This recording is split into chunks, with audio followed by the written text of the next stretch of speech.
Hello again, and we're back with more about the LSM spins, and this time I'm taking you guys back a few years to show that some things never change, and it's not a new phenomenon. And we have more topics to cover at the latter part of the video, so stick around.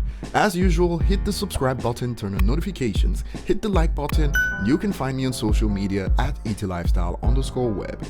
So today we'll be heading back to when JayZ called out one of the top LSM players, MTV, for their list that was a disservice to Eminem, and it's quite ironic that nothing has changed.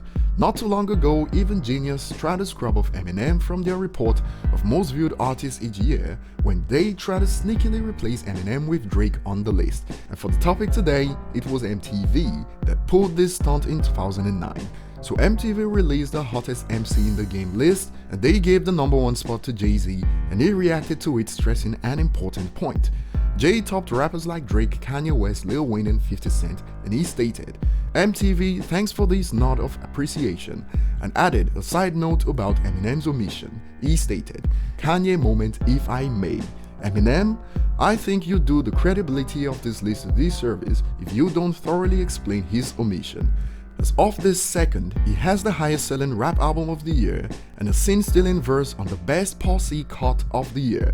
So you ask yourself, how is it that a rapper like Eminem comes back post-hiatus, lands the #1 on the Hot 100, Relapse tops hip-hop for the year, and he destroys his verse on Forever, and be completely left out from a list of the hottest rappers, and MTV threw in a performance that was worthy of an Olympic medal in their response with so much mental gymnastics and spins."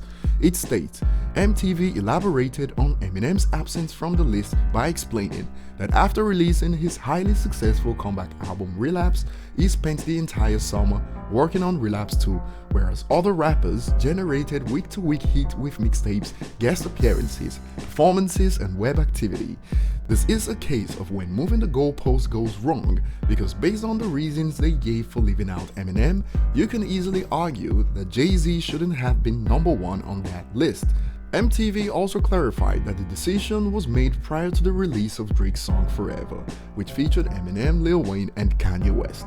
Eminem gets new fans after every album drops, and they think the LSM tactics to suppress Eminem started today, but this is just one example. I recently saw a tweet that asked which year did you become an Eminem fan, and the responses were quite revealing. So many on social media started following post 2010 and even after Kamikaze dropped, and they certainly missed all the previous drama. Before we move on to the next point, notice how even JayZ believes Eminem's verse was seen stealing from Forever, but fans get dragged on platforms like Twitter for saying that, with quotes like "you only listen to Eminem." So I guess Jay must only listen to Eminem to come up with that conclusion, and it seems like I need to take some tips from 50 on how to troll detractors from time to time, which leads us to the next point of this video that connects perfectly. I don't know if Crook has ever seen my videos, but we seem to share a lot when it comes to our opinions on Eminem, and I appreciate the fact that he's quite vocal on social media, someone in Eminem's corner who's become a media personality on the climb with legendary interviews from Eminem to Rakim, and he stated on Twitter, "I'm convinced that most people who criticize M's music don't actually listen to it because their critiques are all the same and never on point. At least be on point. I just say lose yourself and stand every time they try to debate me." And isn't it obvious the kind of criticism he's talking about? Anyone who follows Eminem can star in the Avengers at this point because of the telepathic superpowers we have to know what his detractors say before they even begin, and we can make a list of this. His music has aged badly, despite all facts saying otherwise.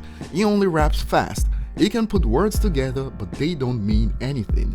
The hood doesn't listen to Eminem. He only sells because he's white, and some are even contradictory. It's laughable. Like Eminem hasn't been good post-hiatus, while staying, Eminem hasn't evolved since he started. Or Eminem needs to go back on drugs to be good, while also taking a dump on Encore, claiming it's a bad album. Spot the contradictions. You say he hasn't evolved, yet claim his music post-hiatus aren't good. He was better on drugs, forgetting that Encore was pretty much Eminem on drugs, and they criticized that album. You see how it goes, incoherent points, and that's what Crook is pointing out with that tweet. And some of Crook's responses crack me up. A user states, "Man, I be listening to Griselda and Royce, not M," and he replies with, "That's all love, they all respect M though." And it didn't take long to see this bullcrap. There are definitely fans of Eminem who don't listen to other hip-hop.